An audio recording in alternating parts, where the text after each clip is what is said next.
Welcome to kitchen diaries. ಇವತ್ತು ನಮ್ಮ kitchen ಡೈರಿಲಿ Ugadi ಹಬ್ಬದ ಸ್ಪೆಷಲ್ ರೆಸಿಪಿನ ಇವತ್ತಿನ ವಿಡಿಯೋದಲ್ಲಿ ನೋಡೋಣ. ಇವತ್ತು ನಾನು ತೋರಿಸ್ಕೊಡ್ತಾ ಇದ್ದೀನಿ ಅದನ್ನು ಹೇಗೆ ಮಾಡೋದಂತ ಇವತ್ತಿನ ವಿಡಿಯೋದಲ್ಲಿ ನೋಡೋಣ. ಅದಕ್ಕೂ ಮುಂಚೆ ನನ್ನ ಚಾನಲ್ನ ಸಬ್ಸ್ಕ್ರೈಬ್ ಮಾಡ್ಕೊಳ್ದೇ ಇದ್ದರೆ ದಯವಿಟ್ಟು ಸಬ್ಸ್ಕ್ರೈಬ್ ಮಾಡ್ಕೊಳ್ಳಿ. ಈಗ ವಿಡಿಯೋ ನೋಡೋಣ. ಮೊದಲಿಗೆ ನಾನು ಈ ಥರ ಒಂದು ಬೌಲ್ ತೊಗೊಂಡಿದ್ದೀನಿ. ಅದರಲ್ಲಿ ಈ ಕಪ್ಪಲ್ಲಿ 1 ಕಪ್ಪಷ್ಟು ನಾನು ಗೋಧಿ ಹಿಟ್ಟನ್ನು ಹಾಕೊಳ್ತಾ ಇದ್ದೀನಿ.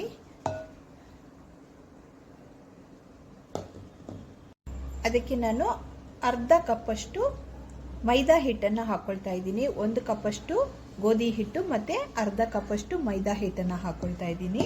ಇದ್ರ ಜೊತೆಗೆ ನಾನು ಸ್ವಲ್ಪ ಉಪ್ಪನ್ನು ಹಾಕೊಳ್ತಾ ಇದ್ದೀನಿ. ಒಂದು ಚಿಟಿಕೆಯಷ್ಟು ಉಪ್ಪನ್ನು ಆ್ಯಡ್ ಮಾಡ್ಕೊಳ್ಳಿ. ಮತ್ತು 1 ಸ್ಪೂನಷ್ಟು ತುಪ್ಪನ ಹಾಕೊಳ್ಳಿ. ತುಪ್ಪನ ಹಾಕೊಂಡ್ಮೇಲೆ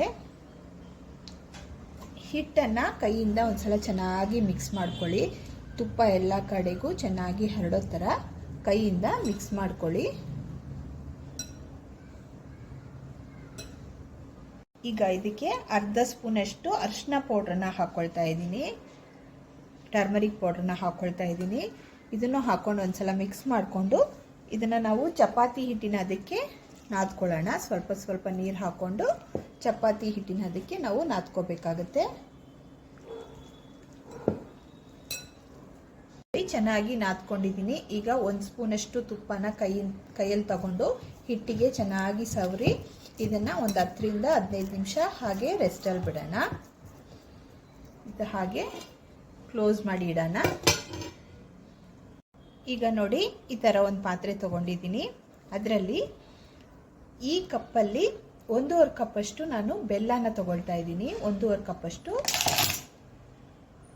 ಮೊದಲಿಗೆ 1 ಕಪ್ಪಷ್ಟು ಬೆಲ್ಲ ಹಾಕ್ಕೊಂಡಿದ್ದೆ. ಈಗ ಅರ್ಧ ಕಪ್ಪಷ್ಟು ಬೆಲ್ಲನ ಹಾಕ್ಕೊಳ್ತಾ ಇದ್ದೀನಿ. ಇದಕ್ಕೆ ನಾನು 1.5 ಕಪ್ಪಷ್ಟು ನೀರನ್ನು ಸೇರಿಸ್ಕೊಳ್ತಾ ಇದ್ದೀನಿ.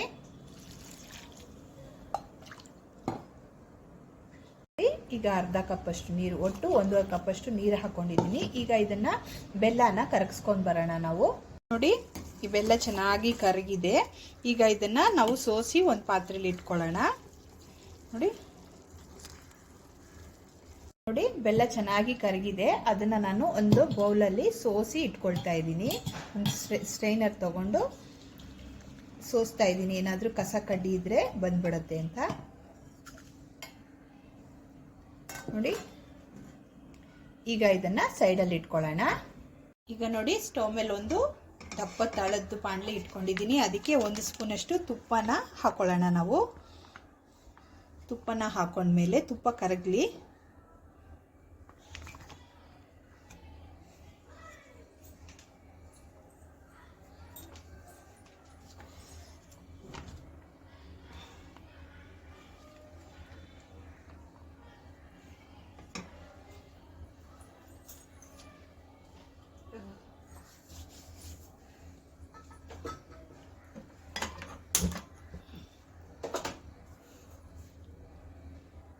ನೋಡಿ, ತುಪ್ಪ ಕರಗಿದೆ. ತುಪ್ಪ ಕರಗದ ಮೇಲೆ ನಾನು 1 ಸ್ಪೂನಷ್ಟು ರವೆನ ಹಾಕೊಳ್ತಾ ಇದ್ದೀನಿ. 1 ಟೇಬಲ್ ಸ್ಪೂನಷ್ಟು ರವೆನ ಇದಕ್ಕೆ ಸೇರಿಸ್ಕೊಳ್ತಾ ಇದ್ದೀನಿ. ನಾನಿವತ್ತು ಸೇರಿಸ್ಕೊಳ್ತಾ ಇರೋದು ಬಾಂಬೆ ರವೆ. ರವೆನ ಹಾಕೊಂಡು ಚೆನ್ನಾಗಿ ಹುರ್ಕೋಬೇಕು. ರವೆ ಹಾಕೊಂಡು 1-2-3 ಸೆಕೆಂಡ್ ಆಗಿದೆ. ಈ ಟೈಮಲ್ಲಿ ನಾವು 1 ಕಪ್ಪಷ್ಟು ಕಡಲೆ ಹಿಟ್ಟನ್ನು ಹಾಕೊಳ್ತಾ ಇದ್ದೀನಿ. ಕಡಲೆ ಹಿಟ್ಟು ಬೋಂಡ ಬಜ್ಜಿ ಎಲ್ಲ ಮಾಡ್ತೀವಲ್ಲ, ಆ ಕಡಲೆ ಹಿಟ್ಟನ್ನು ಸೇರಿಸ್ಕೊಳ್ತಾ ಇದ್ದೀನಿ. ಸೇರಿಸ್ಕೊಂಡು ಎರಡನ್ನೂ ಚೆನ್ನಾಗಿ ಮಂದ ಉರಿಲಿ ವಾಸನೆ ಗಮ್ಮಂತ ವಾಸನೆ ಬರೋವರೆಗೂ ಹುರ್ಕೋಬೇಕಾಗುತ್ತೆ. ಸ್ಟವ್ ಫ್ಲೇಮ್ನ ಲೋ ಇಟ್ಕೊಳ್ಳಿ. ಒಂದು 5 ನಿಮಿಷ, 3 ರಿಂದ 4-5 ನಿಮಿಷ ಚೆನ್ನಾಗಿ ಲೋ ಫ್ಲೇಮಲ್ಲಿ ಇಟ್ಕೊಂಡು ಹುರ್ಕೊಳ್ಳಿ. ಒಂದು 3 ರಿಂದ 5 ನಿಮಿಷ ಆಗಿದೆ. ಚೆನ್ನಾಗಿ ಹುರ್ಕೊಂಡಿದ್ದೀನಿ. ಘಮ್ ಅಂತ ಸ್ಮೆಲ್ ಬರ್ತಿದೆ. ಈ ಟೈಮಲ್ಲಿ ನಾವು ಇಲ್ಲಿ ಸೋಸಿ ಇಟ್ಕೊಂಡಿರ್ತೀವಲ್ಲ ಬೆಲ್ಲದ ನೀರನ್ನ, ಅದನ್ನು ಸ್ವಲ್ಪ ಸ್ವಲ್ಪ ಇದಕ್ಕೆ ಆ್ಯಡ್ ಮಾಡ್ಕೋಬೇಕು. ಜಾಸ್ತಿ ಅಲ್ಲ, ಸ್ವಲ್ಪ ಸ್ವಲ್ಪ ಆ್ಯಡ್ ಮಾಡ್ಕೊಳ್ತಾ ಹೋಗಬೇಕು. ಒಟ್ಟಿಗೆ ಹಾಕೋಬಾರ್ದು. ನೋಡಿ, ನೀರೆಲ್ಲ ಚೆನ್ನಾಗಿ ಹೀರ್ಕೊಂಡ್ಮೇಲೆ ಮತ್ತೆ ಇನ್ನೊಂದು ಸ್ವಲ್ಪನ ಹಾಕೋಬೇಕು. ಸ್ವಲ್ಪ ಸ್ವಲ್ಪ ಹಾಕ್ಕೊಂಡು ಮಿಕ್ಸ್ ಮಾಡ್ತಾನೆ ಹೋಗಬೇಕು.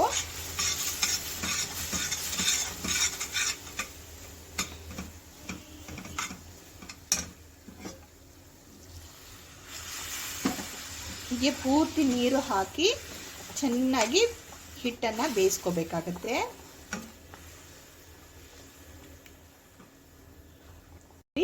ಪೂರ್ತಿ ಬೆಲ್ಲದ ನೀರನ್ನ ಹಾಕೊಂಡ್ಮೇಲೆ ಇದು ಚೆನ್ನಾಗಿ ಗಟ್ಟಿಯಾಗಿ ಬರಬೇಕು.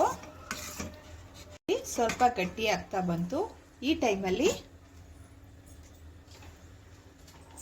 1 ಸ್ಪೂನಷ್ಟು ತುಪ್ಪನ ಇದಕ್ಕೆ ಹಾಕೊಳ್ಳೋಣ.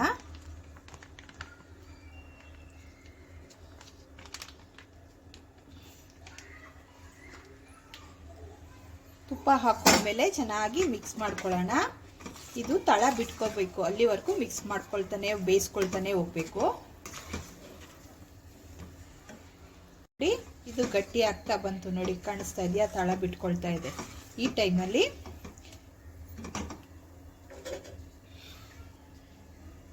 ಇಲ್ಲಿ ನಾನು ಸ್ವಲ್ಪ ಏಲಕ್ಕಿ ಪೌಡ್ರನ್ನ ಹಾಕೊಳ್ತಾ ಇದ್ದೀನಿ. ಸ್ಮೆಲ್ಗೋಸ್ಕರ, ಫ್ಲೇವರ್ಗೋಸ್ಕರ ಹಾಕೊಂಡು ಮಿಕ್ಸ್ ಮಾಡ್ಕೊಳ್ಳಿ. ಚೆನ್ನಾಗಿ ಮಿಕ್ಸ್ ಮಾಡ್ಕೋಬೇಕಾಗತ್ತೆ. ಮಿಕ್ಸ್ ಮಾಡಿ ಸ್ಟವ್ ಫ್ಲೇಮ್ನ ಆಫ್ ಮಾಡಿ ಇದನ್ನ ಪೂರ್ತಿ ತಣ್ಣಗಾಗೋದಕ್ಕೆ ಬಿಡ್ಬೇಕು. ನೀವು ಪೂರ್ತಿ ತಣ್ಣಗಾಕ್ಬೇಕು. ಇದು ನೋಡಿ ಸ್ಟವ್ ಇಂದ ಇಳಿಸಿ ಇಟ್ಕೊಂಡಿದ್ದೀನಿ. ಇದು ಈಗ ಪೂರ್ತಿ ತಣ್ಣಗಾಗಬೇಕು. ಅಲ್ಲಿವರೆಗೂ ಇದನ್ನ ಹಾಗೆ ರೆಸ್ಟಲ್ಲಿ ಬಿಡೋಣ ನಾವು. ಈಗ ಪೂರ್ತಿ ತಣ್ಣಗಾಗಿದೆ. ಈಗ ಒಂದು ಬಟ್ಲಲ್ಲಿ ಸ್ವಲ್ಪ ತುಪ್ಪನ ತಗೊಂಡು ಕೈಗೆ ಸವರ್ಕೊಂಡು ಇದನ್ನ ಸಣ್ಣ ಸಣ್ಣ ಉಂಡೆಗಳಾಗಿ ಮಾಡ್ಕೊಳ್ಳೋಣ. ನೋಡಿ ಈ ಥರ ಉಂಡೆಗಳಾಗಿ ಮಾಡಿ ಒಂದು ತಟ್ಟೆಯಲ್ಲಿ ಜೋಡಿಸ್ಕೊಳ್ಳೋಣ. ನೋಡಿ ಹೀಗೆ ಮಾಡಿ ಮಾಡಿ ತಟ್ಟೆಯಲ್ಲಿ ಇಟ್ಕೊಳ್ತಾ ಇದ್ದೀನಿ.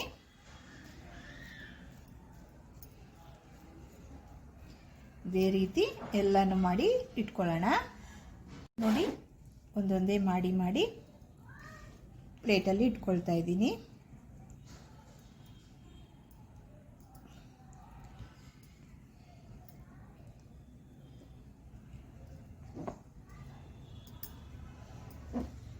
ನೋಡಿ ನಾವು ತಗೊಂಡಿರೋ 1 ಕಪ್ಗೆ ನನಗೆ ಇಷ್ಟೊಂದು ಉಂಡೆಗಳಾಗಿ ಮಾಡ್ಕೊಳ್ಳೋಕ್ಕೆ ಸಾಧ್ಯ ಆಗಿದೆ. ಈಗ ಇದು ಹೀಗೆ ಸೈಡಲ್ಲಿರಲಿ. ಹಿಟ್ಟನ್ನು ರೆಡಿ ಮಾಡಿ ಇಟ್ಕೊಂಡಿದ್ವಲ್ಲ ಅದನ್ನು ಒಂದ್ಸಲ ಚೆಕ್ ಮಾಡ್ಕೊಳ್ಳೋಣ. ನೋಡಿ ಹಿಟ್ಟು ಚೆನ್ನಾಗಿ ನಾದಿದೆ. ಇನ್ನೊಂದ್ಸಲ ಕೈಯಿಂದ 1-2 ನಿಮಿಷದವರೆಗೂ ಚೆನ್ನಾಗಿ ನಾದ್ಕೊಳ್ಳೋಣ. ನಾದ್ಕೊಂಡ್ಮೇಲೆ ಇದನ್ನು ಸಣ್ಣ ಸಣ್ಣ ಉಂಡೆಗಳಾಗಿ ಮಾಡ್ಕೊಳ್ಳೋಣ. ನೋಡಿ ಯಾವ ಸೈಜಲ್ಲಿ ನಾವು ಉಂಡೆನ ರೆಡಿ ಮಾಡಿ ಇಟ್ಕೊಂಡಿದ್ವೋ ಹೂರ್ಣದ ಉಂಡೆ, ಅದೇ ಸೈಜಲ್ಲಿ ಇದನ್ನು ರೆಡಿ ಮಾಡಿ ತಗೋಬೇಕಾಗುತ್ತೆ. ಅದಕ್ಕಿಂತ ಸ್ವಲ್ಪ ದೊಡ್ಡದಿದ್ರೂ ನಡೆಯುತ್ತೆ. ನೋಡಿ ಕಾಣಿಸ್ತಿದೆಯಾ ನಿಮಗೆ? ಇದೇ ಥರ ಎಲ್ಲನೂ ಮಾಡಿ ಇಟ್ಕೊಳ್ಳೋಣ. ಎರಡನ್ನೂ ರೆಡಿ ಮಾಡಿ ಇಟ್ಕೊಂಡಿದ್ದೀನಿ. ಈಗ ಒಂದು ಚಾಪಿಂಗ್ ಬೋರ್ಡ್ ತಗೊಂಡಿದ್ದೀನಿ. ಅದರಲ್ಲಿ 2 ಪ್ಲಾಸ್ಟಿಕ್ ಕವರ್ನ ನಾನು ಕಟ್ ಮಾಡಿ ತಗೊಂಡಿದ್ದೀನಿ. ಈಗ ಇದಕ್ಕೆ ಸ್ವಲ್ಪ ತುಪ್ಪನ ಸವರೋಣ. ನೋಡಿ ಸ್ವಲ್ಪ ತುಪ್ಪನ ಇದ್ರ ಮೇಲೆ ಸವರೋಣ. ತುಪ್ಪ ಸವರಿ ಒಂದು ಉಂಡೆನ ನಾವು ರೆಡಿ ಮಾಡಿ ಇಟ್ಕೊಂಡಿದ್ವಲ್ಲ ಅದನ್ನು ಇದ್ರ ಮೇಲೆ ಇಟ್ಕೊಂಡು ಇದ್ರ ಮೇಲೆ ಸ್ವಲ್ಪ ತುಪ್ಪನ ಸವರಿ. ನೋಡಿ ಇನ್ನೊಂದು ಕವರ್ನ ಹೀಗೆ ಇದ್ರ ಮೇಲೆ ಇಟ್ಕೊಳ್ಳೋಣ. ಇಟ್ಕೊಂಡು ನೋಡಿ ಲೈಟಾಗಿ ಹಿಂಗೆ ಪ್ರೆಸ್ ಮಾಡೋಣ. ಸ್ವಲ್ಪ ದೊಡ್ಡದಾಗತ್ತೆ ಅಲ್ವಾ, ಆಗ ನಾವಿಲ್ಲಿ ರೆಡಿ ಮಾಡಿ ಇಟ್ಕೊಂಡಿದ್ವಲ್ಲ ಉಂಡೆನ ಅದನ್ನು ಕೈಯಲ್ಲಿ ತೆಗೆದು ಇದ್ರೊಳಗಡೆ ಸ್ಟಫಿಂಗ್ ಹಾಕಿ ಮಾಡಿಕೊಂಡು ಇದನ್ನು ಕ್ಲೋಸ್ ಮಾಡ್ಕೊಳ್ಳೋಣ. ಹೀಗೆ ಕ್ಲೋಸ್ ಮಾಡಿಬಿಟ್ಟು ಇದು ಎಕ್ಸ್ಟ್ರಾಸ್ನ ತೆಗೆದುಬಿಡೋಣ. ತೆಗೆದುಬಿಟ್ಟು ಇದನ್ನು ಹೀಗೆ ಉಂಡೆಯಾಗಿ ಮಾಡ್ಕೊಳ್ಳೋಣ. ನೋಡಿ ಹೀಗೆ ಉಂಡೆಯಾಗಿ ಮಾಡ್ಕೊಂಡಿದ್ದೀನಿ. ಮತ್ತು ಸ್ವಲ್ಪ ತುಪ್ಪನ ಸವರಿ ಇದನ್ನು ಅದ್ರ ಮೇಲೆ ಇಟ್ಟು ಇನ್ನೊಂದು ಇದ್ರ ಮೇಲೆ ಸ್ವಲ್ಪ ತುಪ್ಪನ ಸವರಿ ನೋಡಿ ಹೀಗೆ ಜಸ್ಟ್ ಕೈಯಿಂದ ಹೀಗೆ ಪ್ರೆಸ್ ಮಾಡ್ತಾನೆ ಹೋಗೋಣ. ಜಸ್ಟ್ ಕೈಯಿಂದ ಪ್ರೆಸ್ ಮಾಡಿದ್ರೆ ಸಾಕು. ಈಸಿಯಾಗಿ ಮಾಡ್ಕೋಬೋದು, ಬೇಗನೆ ಮಾಡ್ಕೋಬೋದು. ಈಸಿಯಾಗಿ ಮತ್ತು ತಕ್ಷಣ ಮಾಡ್ಕೋಬೋದು. ನೋಡಿ ಹೀಗೆ ಪ್ರೆಸ್ ಮಾಡ್ತಾನೆ ಹೋಗೋಣ. ಎಷ್ಟು ಈಸಿಯಾಗಿ ರೆಡಿ ಮಾಡ್ಕೊಂಡ್ವಿ ನೋಡಿ. ಈ ಥರ ರೆಡಿ ಮಾಡ್ಕೋಬೇಕು. ಇದನ್ನು ನಾವು ಬೇಯಿಸ್ಕೊಂಡ್ರೆ ಸರಿ ಹೋಗುತ್ತೆ. ಇದು ನಿಮಗೆ ಕಷ್ಟ ಅನಿಸಿದ್ರೆ ಇದನ್ನು ಇದು ಸೈಡ್ಗಿರಲಿ. ಈ ಥರ ಒಂದು ಉಂಡೆನ ತಗೊಂಡು ಸ್ವಲ್ಪ ಡ್ರೈ ಹಿಟ್ಟನ್ನು ಇದ್ರ ಮೇಲೆ ಹಾಕ್ಕೊಂಡು ಸ್ವಲ್ಪ ಲಟ್ಟಿಸ್ಕೊಳ್ಳೋಣ. ಚಪಾತಿನೆಲ್ಲ ಲಟ್ಟಿಸ್ಕೊಳ್ಳಲ್ವ, ಅದೇ ರೀತಿ ಸ್ವಲ್ಪ ಲಟ್ಟಿಸ್ಕೊಂಡು ನಾವಿಲ್ಲಿ ಹೂರ್ಣ ಮಾಡಿ ಇಟ್ಕೊಂಡಿರ್ತೀವಲ್ಲ ಅದನ್ನು ಇದ್ರ ಒಳಗಡೆ ಇಟ್ಟು ಇದನ್ನು ಕ್ಲೋಸ್ ಮಾಡ್ಕೊಳ್ಳೋಣ. ಕ್ಲೋಸ್ ಮಾಡಿ ಎಕ್ಸ್ಟ್ರಾಸ್ನ ತೆಗೆದುಬಿಡೋಣ. ತೆಗೆದು ಉಂಡೆಯಾಗಿ ಮಾಡ್ಕೊಳ್ಳೋಣ. ಡ್ರೈ ಆಗಿ ಮಾಡ್ಕೊಂಡಿದ್ದೀನಿ, ಉಂಡೆಯಾಗಿ ಮಾಡ್ಕೊಂಡಿದ್ದೀನಿ. ಈಗ ಇದಕ್ಕೆ ಸ್ವಲ್ಪ ಡ್ರೈ ಹಿಟ್ಟನ್ನು ಹಾಕ್ಕೊಂಡು ಇದನ್ನು ಚಪಾತಿ ಥರ ಮೆತ್ತಗೆ ಲಟ್ಟಿಸ್ಕೊಳ್ಳೋಣ.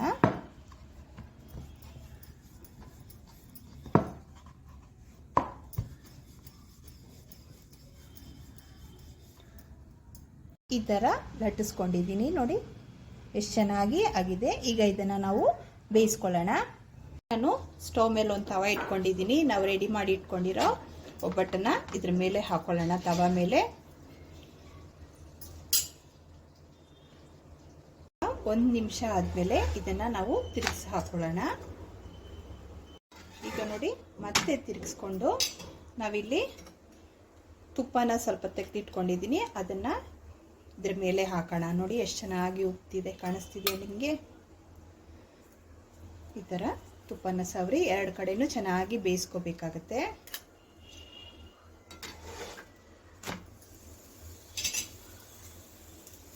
ನೋಡಿ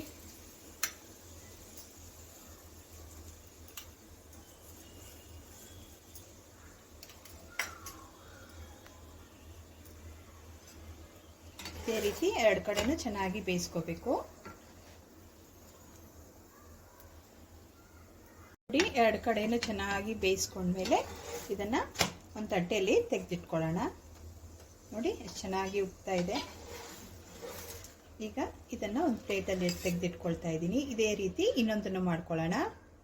ಇನ್ನೊಂದನ್ನು ತವ ಮೇಲೆ ಹಾಕ್ಕೊಳ್ತಾ ಇದ್ದೀನಿ. ಹಾಕ್ಕೊಂಡು 1 ನಿಮಿಷಗಳ ಕಾಲ ಹಾಗೆ ಕೆಳಗಡೆ ಬೇಯೋದಕ್ಕೆ ಬಿಡಬೇಕು. ಈಸಿಯಾಗಿ ಮಾಡ್ಕೋಬೋದು. ನೋಡಿ ಈಗ ಲೈಟಾಗಿ ಈ ಕಡೆ ತಿರುಗಿಸಿ ಹಾಕೊಳ್ಳಿ. ನೋಡಿ ಇದನ್ನು ಇದ್ರ ಮೇಲೆ ಸ್ವಲ್ಪ ತುಪ್ಪನ ಹಾಕೊಳ್ಳೋಣ.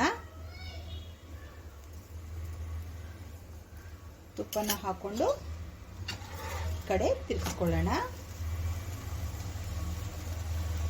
ನೋಡಿ ಇದನ್ನು ಚೆನ್ನಾಗಿ ಉಬ್ತಾ ಇದೆ. ನೋಡಿ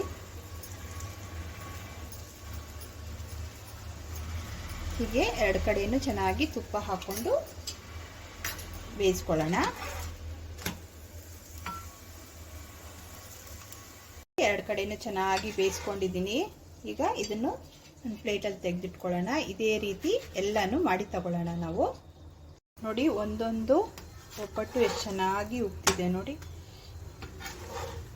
ಇದೇ ರೀತಿ ಎಲ್ಲಾನು ಮಾಡಿ ನಾನು ತಟ್ಟೆಯಲ್ಲಿ ಜೋಡಿಸ್ಕೊಳ್ತಾ ಇದ್ದೀನಿ.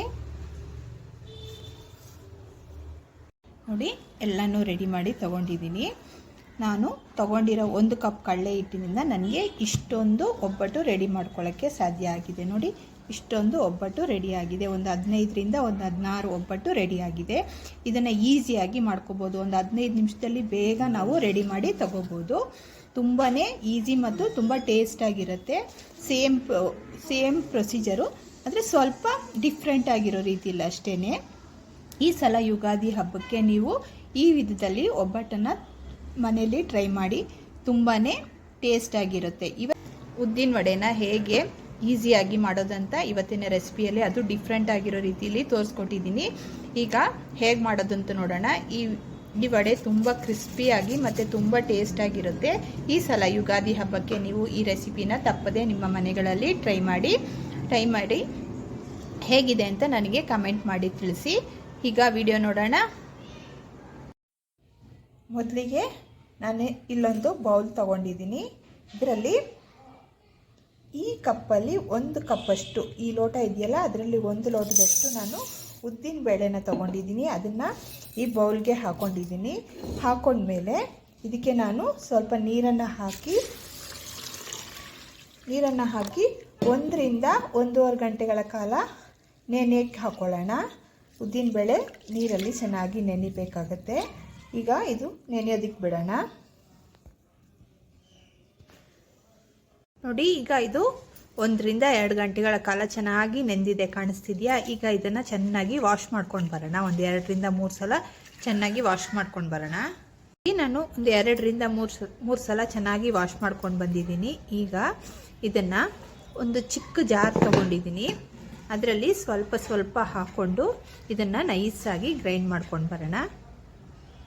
ಸ್ವಲ್ಪ ಸ್ವಲ್ಪ ಹಾಕ್ಕೊಂಡು ನೈಸಾಗಿ, ಸ್ವಲ್ಪನೂ ನೀರು ಹಾಕ್ದೇನೆ ಗಟ್ಟಿಯಾಗಿ ಗ್ರೈಂಡ್ ಮಾಡ್ಕೊಂಡು ಬರಬೇಕಾಗತ್ತೆ. ಹಾಗೇನಾದರೂ ನಿಮಗೆ ರುಬ್ಬೋದಕ್ಕೆ ಕಷ್ಟ ಆದರೆ 1 ಸ್ಪೂನ್ ಅಥವಾ 2 ಸ್ಪೂನ್ ನೀರು ಹಾಕ್ಕೊಂಡು ಗ್ರೈಂಡ್ ಮಾಡ್ಕೊಂಡು ಬನ್ನಿ. ಈಗ ಇದನ್ನು ಗ್ರೈಂಡ್ ಮಾಡ್ಕೊಂಡು ಬರ್ತೀನಿ. ನೋಡಿ, ಈ ಥರ ಗ್ರೈಂಡ್ ಮಾಡ್ಕೊಂಡು ಬರಬೇಕಾಗತ್ತೆ. ಇಷ್ಟು ನೈಸಾಗಿರಬೇಕು. ನೋಡಿ, ಕಾಣಿಸ್ತಿದೆಯಾ? ಈ ಥರ ಇರಬೇಕು ನೈಸಾಗಿ. ಇದೇ ರೀತಿ ನಾವು ಎಲ್ಲನೂ ಗ್ರೈಂಡ್ ಮಾಡಿ ತಗೊಳ್ಳೋಣ. ಈಗ ಇದನ್ನು ಒಂದು ಪಾತ್ರೆಗೆ ಹಾಕ್ಕೊಳ್ತಾ ಇದ್ದೀನಿ.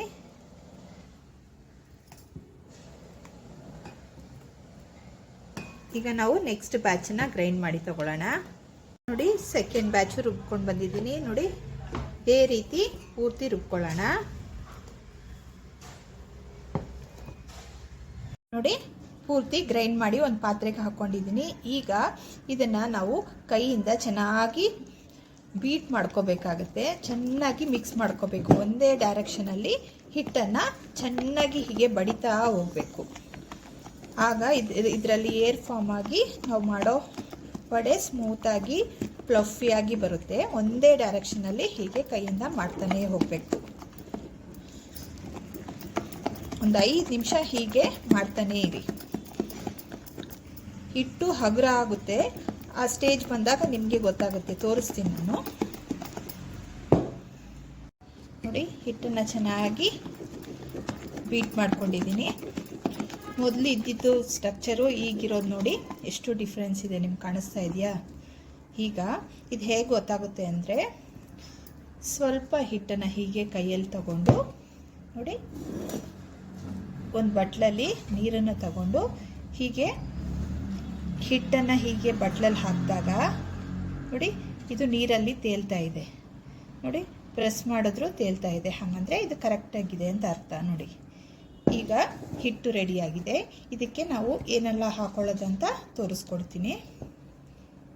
ಈಗ ಇದಕ್ಕೆ ನಾನು ಈ ಹಿಟ್ಟಿಗೆ ಒಂದು 2 ಟೇಬಲ್ ಸ್ಪೂನಷ್ಟು ಅಕ್ಕಿ ಹಿಟ್ಟನ್ನು ಆ್ಯಡ್ ಮಾಡ್ತಾ ಇದ್ದೀನಿ. ಅಕ್ಕಿ ಹಿಟ್ಟು ಹಾಕೊಳ್ಳೋದ್ರಿಂದ ಕ್ರಿಸ್ಪಿಯಾಗಿ ಚೆನ್ನಾಗಿ ಬರುತ್ತೆ. ಹಾಗಾಗಿ ಅಕ್ಕಿ ಹಿಟ್ಟನ್ನು ಹಾಕ್ಕೊಳ್ತಾ ಇದ್ದೀನಿ. ಹಾಗೆ 1 ಟೇಬಲ್ ಸ್ಪೂನಷ್ಟು ಕಡಲೆ ಹಿಟ್ಟನ್ನು ಹಾಕ್ಕೊಳ್ತಾ ಇದ್ದೀನಿ. ಕಡಲೆ ಹಿಟ್ಟು ಹಾಕ್ಕೊಳ್ಳೋದ್ರಿಂದ ಬೈಂಡಿಂಗ್ ಚೆನ್ನಾಗಿ ಬರುತ್ತೆ ಅಂತ ಅದಕ್ಕೋಸ್ಕರ ಹಾಕ್ಕೊಳ್ತಾ ಇದ್ದೀನಿ. ಇಷ್ಟ ಇದ್ದರೆ ಹಾಕ್ಕೊಳ್ಳಿ, ಇಲ್ಲಾಂದರೆ ಸ್ಕಿಪ್ ಮಾಡ್ಬೋದು. ಈಗ ಇದಕ್ಕೆ ನಾನು ಒಂದು ದೊಡ್ಡ ಸೈಜಷ್ಟು ಈರುಳ್ಳಿನ ಸಣ್ಣ ಸಣ್ಣದಾಗಿ ಕಟ್ ಮಾಡಿ ಇದಕ್ಕೆ ಹಾಕ್ಕೊಳ್ತಾ ಇದ್ದೀನಿ. ಸ್ವಲ್ಪ ಶುಂಠಿನ ಸಣ್ಣ ಸಣ್ಣದಾಗಿ ಕಟ್ ಮಾಡಿಕೊಂಡು ಹಾಕ್ಕೊಳ್ತಾ ಇದ್ದೀನಿ. ಒಂದು 2 ಹಸಿಮೆಣಸಿನ್ಕಾಯಿನ ಸಣ್ಣ ಸಣ್ಣದಾಗಿ ಕಟ್ ಮಾಡಿ ಹಾಕ್ಕೊಳ್ತಾ ಇದ್ದೀನಿ. ಇಲ್ಲಿ ನೀವು ಹಸಿಮೆಣಸಿನ್ಕಾಯಿ ಬದಲು ಕರಿಮೆಣಸನ್ನ ತರಿಯಾಗಿ ಸ್ವಲ್ಪ ಕುಟ್ಟಿ ಹಾಕ್ಕೋಬೋದು. ಹಂಗೂ ಮಾಡ್ಕೋಬೋದು, ಇಲ್ಲ ಹಸಿಮೆಣಸಿನ್ಕಾಯಿ ಆದರೂ ಹಾಕ್ಕೋಬೋದು. ಈಗ ರುಚಿಗೆ ತಕ್ಕಷ್ಟು ಉಪ್ಪನ್ನು ಹಾಕ್ಕೊಳ್ಳಿ. ಉಪ್ಪು ನಿಮ್ಮ ಟೇಸ್ಟಿಗೆ ತಕ್ಕಂಗೆ ಹೆಚ್ಚು ಕಮ್ಮಿ ಮಾಡಿಕೊಂಡು ಹಾಕ್ಕೋಬೋದು. ಇಷ್ಟು ಹಾಕ್ಕೊಂಡ್ಮೇಲೆ ಒಂದು ಸಲ ನೀಟಾಗಿ ಕೈಯಿಂದ ಮಿಕ್ಸ್ ಮಾಡ್ಕೋಬೇಕಾಗತ್ತೆ. ನಾವು ಹಾಕಿರೋ ಎಲ್ಲ ಇಂಗ್ರೀಡಿಯೆಂಟ್ಸು ಚೆನ್ನಾಗಿ ಮಿಕ್ಸ್ ಆಗೋ ಥರ ಕೈಯಿಂದ ಮಿಕ್ಸ್ ಮಾಡ್ಕೊಳ್ಳಿ. ಚೆನ್ನಾಗಿ ಬೇರಿಬೇಕು ಎಲ್ಲನೂ. ನೋಡಿ, ನೀಟಾಗಿ ಮಿಕ್ಸ್ ಮಾಡ್ಕೊಂಡಿದ್ದೀನಿ.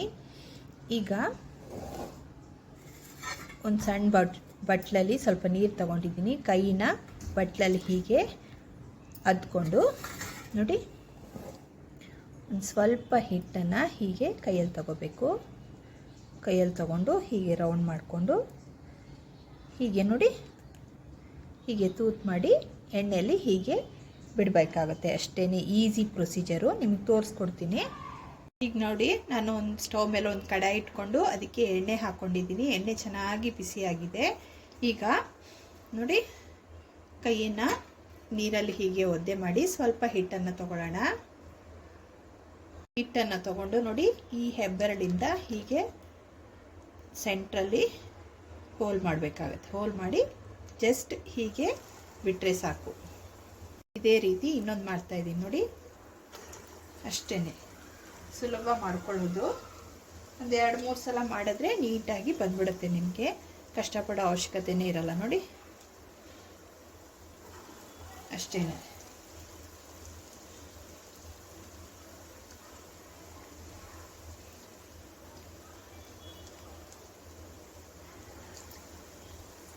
ನೋಡಿ, ಒಂದು 2 ನಿಮಿಷ ಆದಮೇಲೆ ತಿರುಗಿಸಿ 2 ಕಡೆನೂ ಚೆನ್ನಾಗಿ ಬೇಯಿಸ್ಕೋಬೇಕಾಗತ್ತೆ.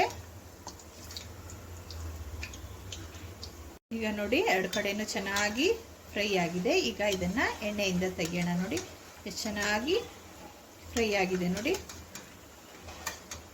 ಎಣ್ಣೆಯಿಂದ ತೆಗೆದು ಇನ್ನೊಂದು ಪಾತ್ರೆಯಲ್ಲಿ ಇಟ್ಕೊಳ್ಳೋಣ. ಹೀಗೇನೆ ಇನ್ನೊಂದು ಬ್ಯಾಚನ್ನು ಮಾಡೋದು ತೋರಿಸ್ಕೊಡ್ತೀನಿ.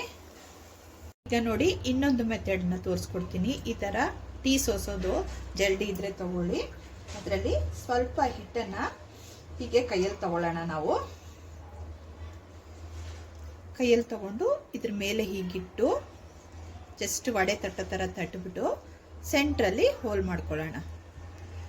ಸೆಂಟ್ರಲ್ಲಿ ಹೋಲ್ ಮಾಡಿ ಇದನ್ನು ಹಾಗೇನೆ ಎಣ್ಣೆಗೆ ಬಿಡೋಣ. ಅಷ್ಟೇ. ಇದೇ ರೀತಿ ಇನ್ನೊಂದು ಮಾಡಿ ತೋರಿಸ್ತೀನಿ. ಇನ್ನೊಂದನ್ನು ಹಾಗೆ ಎಣ್ಣೆ ಒಳಗಡೆ ಬಿಡ್ತಾ ಇದ್ದೀನಿ. 2 ಕಡೆ ಚೆನ್ನಾಗಿ ಬೇಯಿಸ್ಕೋಬೇಕಾಗತ್ತೆ. ಇದನ್ನು ಈಸಿಯಾಗಿ ಬರುತ್ತೆ. ನಿಮ್ಗೆ ಯಾವ ಮೆಥಡ್ ಈಸಿ ಅನಿಸುತ್ತೋ ಆ ಥರ ಮಾಡ್ಕೊಳ್ಳಿ. ನೀವು ವಡೆನೆಲ್ಲ ಸುಟ್ಕೊಂಡು ಕರೆದು ಒಂದು ತಟ್ಟೆಯಲ್ಲಿ ಇಟ್ಕೊಂಡಿದ್ದೀನಿ. ತುಂಬ ಚೆನ್ನಾಗಾಗಿದೆ. ಇವತ್ತಿನ ರೆಸಿಪಿ ಏನಾದರೂ ನಿಮ್ಗೆ ಇಷ್ಟವಾದರೆ ಲೈಕ್ ಮಾಡಿ, ಶೇರ್ ಮಾಡಿ ಮತ್ತು ಸಬ್ಸ್ಕ್ರೈಬ್ ಮಾಡೋದನ್ನು ಮರಿಬೇಡಿ. ಈ ಸಲ ಯುಗಾದಿ ಹಬ್ಬಕ್ಕೆ ಈ ಥರ ವಡೆನ ನಿಮ್ಮ ಮನೇಲಿ ಒಂದ್ಸಲ ಟ್ರೈ ಮಾಡಿ. ಇವತ್ತು ನಮ್ಮ ಕಿಚನ್ ಡೈರಿಲಿ ಮಾವಿನಕಾಯಿ ಚಿತ್ರಾನ್ನ ಹೇಗೆ ಮಾಡೋದಂತ ಈಸಿಯಾಗಿ ತೋರಿಸ್ಕೊಟ್ಟಿದ್ದೀನಿ. ತುಂಬ ಸರಳವಾದ ರೀತಿಯಲ್ಲಿ, ತುಂಬ ಟೇಸ್ಟ್ ಆದ ವಿಧದಲ್ಲಿ ತೋರಿಸ್ಕೊಟ್ಟಿದ್ದೀನಿ. ಈ ಸಲ ಯುಗಾದಿ ಹಬ್ಬಕ್ಕೆ ನೀವು ಈ ಥರ ಟ್ರೈ ಮಾಡಿ ನೋಡಿ. ನನ್ನ ವಿಡಿಯೋ ಏನಾದರೂ ನಿಮ್ಗೆ ಇಷ್ಟವಾದರೆ ಲೈಕ್ ಮಾಡಿ, ಶೇರ್ ಮಾಡಿ ಮತ್ತು ಸಬ್ಸ್ಕ್ರೈಬ್ ಮಾಡೋದನ್ನು ಮರಿಬೇಡಿ. ಈಗ ವಿಡಿಯೋ ನೋಡೋಣ. ಹೀಗೆ ಇಲ್ಲೊಂದು ನಾನು ಚಿಕ್ಕ ತಟ್ಟೆ ತಗೊಂಡಿದ್ದೀನಿ. ಇದರಲ್ಲಿ ನಾನು ಅರ್ಧ ಸ್ಪೂನಷ್ಟು ಜೀರಿಗೆನ ತೊಗೊಳ್ತಾ ಇದ್ದೀನಿ. ಅದನ್ನು ಇಲ್ಲಿಗೆ ಹಾಕ್ಕೊಂಡೆ. ಮತ್ತು ಒಂದು 1/4 ಸ್ಪೂನಷ್ಟು ಮೆಂತ್ಯ ಕಾಳನ್ನ ತೊಗೊಂಡಿದ್ದೀನಿ. ಅದನ್ನು ಇದಕ್ಕೆ ಹಾಕ್ಕೊಳ್ತಾ ಇದ್ದೀನಿ. ಮತ್ತು ಒಂದು 8ರಿಂದ 10 ಕಾಳು ಮೆಣಸನ್ನು ತೊಗೊಳ್ತಾ ಇದ್ದೀನಿ. ಅದನ್ನು ಇದಕ್ಕೆ ಸೇರಿಸ್ಕೊಳ್ತಾ ಇದ್ದೀನಿ. ಹಾಗೆಯೇ 1 ಸ್ಪೂನಷ್ಟು ಧನಿಯಾ ತಗೊಂಡಿದ್ದೀನಿ. ಅದನ್ನು ಇದಕ್ಕೆ ಹಾಕ್ಕೊಂಡು ಇದನ್ನು ಒಂದು ನಿಮಿಷಗಳ ಕಾಲ ಲೋ ಫ್ಲೇಮಲ್ಲಿ ಹುರ್ಕೋಬೇಕಾಗತ್ತೆ. ಇಷ್ಟನ್ನು ನೋಡಿ. ಸ್ಟವ್ ಮೇಲೆ ಒಂದು ಸಣ್ಣ ಕಡಾಯಿ ಇಟ್ಕೊಂಡು ಇದನ್ನು ಅದಕ್ಕೆ ಹಾಕ್ಕೊಂಡು ಸ್ಟವ್ ಫ್ಲೇಮ್ನ ಲೋವಲ್ಲಿ ಇಟ್ಕೊಂಡು ಇದನ್ನು ಹುರ್ಕೊಳ್ಳೋಣ. ಜಸ್ಟ್ ಸುಮ್ಮನೆ ಬಿಸಿ ಆಗೋವರೆಗೂ ಹುರ್ಕೊಂಡ್ರೆ ಸಾಕು. 1 ನಿಮಿಷಗಳ ಕಾಲ ಹುರ್ಕೊಂಡ್ರೆ ಸಾಕು ಲೋ ಫ್ಲೇಮಲ್ಲಿ. ನೋಡಿ ಹುರ್ಕೊಂಡಿದ್ದೀನಿ. ಈಗ ಇದನ್ನು ಒಂದು ಸಣ್ಣ ಜಾರಿಗೆ ಹಾಕ್ಕೊಳ್ಳೋಣ. ಇದನ್ನು ಒಂದು ಸಣ್ಣ ಜಾರಿಗೆ ಹಾಕ್ಕೊಳ್ತಾ ಇದ್ದೀನಿ. ಇದನ್ನು ಸ್ವಲ್ಪ ತರಿಯಾಗಿ ಗ್ರೈಂಡ್ ಮಾಡ್ಕೊಂಡು ಬರೋಣ. ನೋಡಿ ಈ ಥರ ಸ್ವಲ್ಪ ತರಿಯಾಗಿ ಗ್ರೈಂಡ್ ಮಾಡ್ಕೊಂಡು ಬಂದಿದ್ದೀನಿ. ನೋಡಿ ಈ ಥರ. ಇದು ಈಗ ಸೈಡಲ್ಲಿರಲಿ. ನಾನು ನೋಡಿ ಇಲ್ಲೊಂದು ತೋತಾಪುರಿ ಮಾವಿನಕಾಯಿ ತೊಗೊಂಡಿದ್ದೀನಿ. ಈಗ ಇದನ್ನು ಚೆನ್ನಾಗಿ ವಾಶ್ ಮಾಡ್ಕೊಂಡು ತೊಗೊಂಬಂದಿದ್ದೀನಿ. ಈಗ ಇದ್ರ ಮೇಲಿರೋ ಸಿಪ್ಪೆನ ರಿಮೂವ್ ಮಾಡಿ ಇದನ್ನು ನಾವು ತುರಿದು ತಗೊಳ್ಳೋಣ. ಇದ್ರ ಮೇಲಿರೋ ಸಿಪ್ಪೆನ ಹೀಗೆ ತೆಗೆದುಬಿಟ್ಟು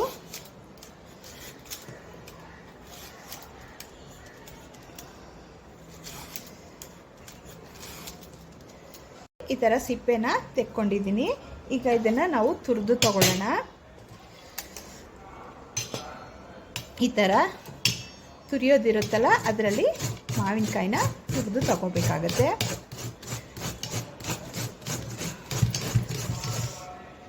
ಈಗ ನೋಡಿ ನಾನು ಮಾವಿನಕಾಯಿನ ತುರಿದಿಟ್ಕೊಂಡಿದ್ದೀನಿ. ಪೂರ್ತಿ ತುರಿದಿಟ್ಕೊಂಡಿದ್ದೀನಿ. ಇದನ್ನು ಸಪ್ರೇಟಾಗಿ ಇಟ್ಬಿಡೋಣ. ಈಗ ನಾನು ಒಂದು ಪಾತ್ರೆಯಲ್ಲಿ ಬಿಸಿ ಅನ್ನನ ತೊಗೊಂಡಿದ್ದೀನಿ. ಅನ್ನ ಮಾಡ್ಕೊಂಡಿದ್ದೆ ಸಪ್ರೇಟಾಗಿ, ಅದನ್ನು ತೊಗೊಂಡಿದ್ದೀನಿ. ನಾನು ಇದಕ್ಕೇ ನಾವಿಲ್ಲಿ ಪೌಡ್ರ್ ಮಾಡಿ ಇಟ್ಕೊಂಡಿದ್ವಲ್ಲ ಆ ಮಸಾಲೆ ಪೌಡ್ರನ್ನ ಇದಕ್ಕೆ ಸೇರಿಸ್ಕೊಳ್ಳೋಣ. ಸೇರಿಸ್ಕೊಂಡು ಇಲ್ಲಿ ನಾವು ಮಾವಿನಕಾಯಿ ತುರಿದು ಇಟ್ಕೊಂಡಿದ್ದೀವಲ್ಲ, ನಿಮಗೆ ಯಾವ ಪ್ರಮಾಣದಲ್ಲಿ ಬೇಕು ಅಂತ ನೋಡ್ಕೊಂಡು ಹಾಕ್ಕೊಳ್ಳಿ. ತುಂಬ ಹುಳಿ ಬೇಕಿದ್ರೆ ಒಂದು ಸ್ವಲ್ಪ ಜಾಸ್ತಿ ಹಾಕ್ಕೊಳ್ಳಿ. ಇಲ್ಲಾಂದರೆ ನೋಡ್ಕೊಂಡು ನಿಮಗೆ ಎಷ್ಟು ಇದಕ್ಕೆ ಬೇಕೋ ಅಷ್ಟು ನೋಡ್ಕೊಂಡು ಹಾಕ್ಕೊಂಡು ಒಂದ್ಸಲ ಅನ್ನದ ಜೊತೆ ನೀಟಾಗಿ ಇದನ್ನು ಮಿಕ್ಸ್ ಮಾಡ್ಕೋಬೇಕಾಗತ್ತೆ. ಬಿಸಿ ಅನ್ನಕ್ಕೆ ಮಾವಿನ ತುರಿನ ಹಾಕ್ಕೊಂಡು ಮಿಕ್ಸ್ ಮಾಡ್ಕೊಳ್ಳಿ. ಚೆನ್ನಾಗಿ ಮಿಕ್ಸ್ ಮಾಡ್ಕೊಂಡಿದ್ದೀನಿ. ಒಂದ್ಸಲ ಬಾಯಿಗೆ ಹಾಕಿ ನೋಡಿ, ಹುಳಿ ಏನಾದರೂ ನಿಮಗೆ ಕಡಿಮೆ ಅನಿಸಿದ್ರೆ ಇನ್ನೊಂದು ಸ್ವಲ್ಪ ಮಾವಿನಕಾಯಿ ಹಾಕ್ಕೊಂಡು ಮಿಕ್ಸ್ ಮಾಡ್ಕೊಳ್ಳಿ, ಅಥವಾ ಜಾಸ್ತಿ ಅನಿಸಿದ್ರೆ ಬಿಳಿ ಅನ್ನನ ಇದ್ರ ಜೊತೆಗೆ ಮಿಕ್ಸ್ ಮಾಡ್ಕೊಳ್ಳಿ. ಈಗ ಇದು ಸೈಡಲ್ಲಿರಲಿ. ಈಗ ಸ್ಟವ್ ಮೇಲೆ ಒಂದು ಬಾಣಲಿ ಇಟ್ಕೊಂಡಿದ್ದೀನಿ, ಎಣ್ಣೆ ಬಿಸಿ ಆಗ್ತಾ ಇದೆ. ಅದಕ್ಕೆ ನಾನು ಸ್ವಲ್ಪ ಸಾಸಿವೆನ ಸೇರಿಸ್ಕೊಳ್ತಾ ಇದ್ದೀನಿ. ಸಾಸಿವೆ ಸಿಡಿಬೇಕು ನೋಡಿ. ಈಗ ಸಾಸಿವೆ ಸಿಡಿತಾ ಇದೆ. ಈಗ ನಾನಿಲ್ಲಿ ಒಂದು ಸ್ವಲ್ಪ ಕಡಲೆಬೇಳೆ, ಉದ್ದಿನಬೇಳೆ, ಹಾಗೆ ಶೇಂಗಾ ಬೀಜ ಮತ್ತು ಒಣಗಿನ ಮೆಣಸಿನ್ಕಾಯಿನ ಎತ್ತಿಟ್ಕೊಂಡಿದ್ದೀನಿ. ಅದನ್ನು ಇದಕ್ಕೆ ಸೇರಿಸ್ಕೊಳ್ಳೋಣ.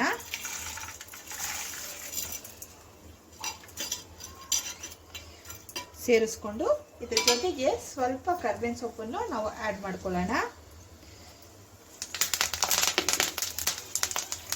ಈಗ ಇದು ಚೆನ್ನಾಗಿ ಫ್ರೈ ಆಗಬೇಕು. ಎಲ್ಲನೂ ಒಟ್ಟಿಗೆನೂ ಹಾಕ್ಕೋಬೋದು ಅಥವಾ ಒಂದೊಂದೇನು ಹಾಕ್ಕೋಬೋದು. ನಾನೆಲ್ಲ ಇವತ್ತು ಒಟ್ಟಿಗೆ ಹಾಕ್ಕೊಂಡಿದ್ದೀನಿ. ಇದೆಲ್ಲ ಲೋ ಫ್ಲೇಮಲ್ಲಿ ಇಟ್ಕೊಂಡು ಚೆನ್ನಾಗಿ ಹುರ್ಕೊಳ್ಳಿ. ಇದಕ್ಕೆ ನಾನು ಸ್ವಲ್ಪ ಇಂಗು ಪೌಡ್ರನ್ನ ಹಾಕ್ಕೊಳ್ತಾ ಇದ್ದೀನಿ.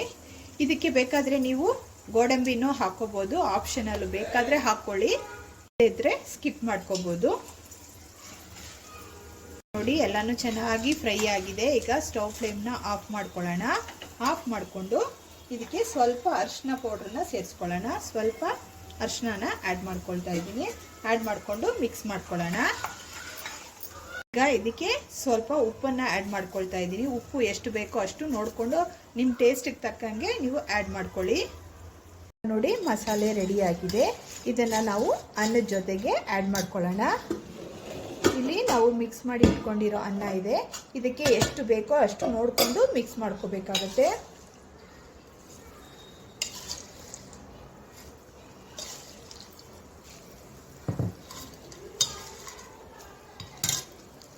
ಮಿಕ್ಸ್ ಮಾಡ್ಕೋಬೇಕು. ಎಲ್ಲ ಕಡೆ ಚೆನ್ನಾಗಿ ಬೆರೆಯೋ ಥರ ಮಿಕ್ಸ್ ಮಾಡ್ಕೊಳ್ಳಿ.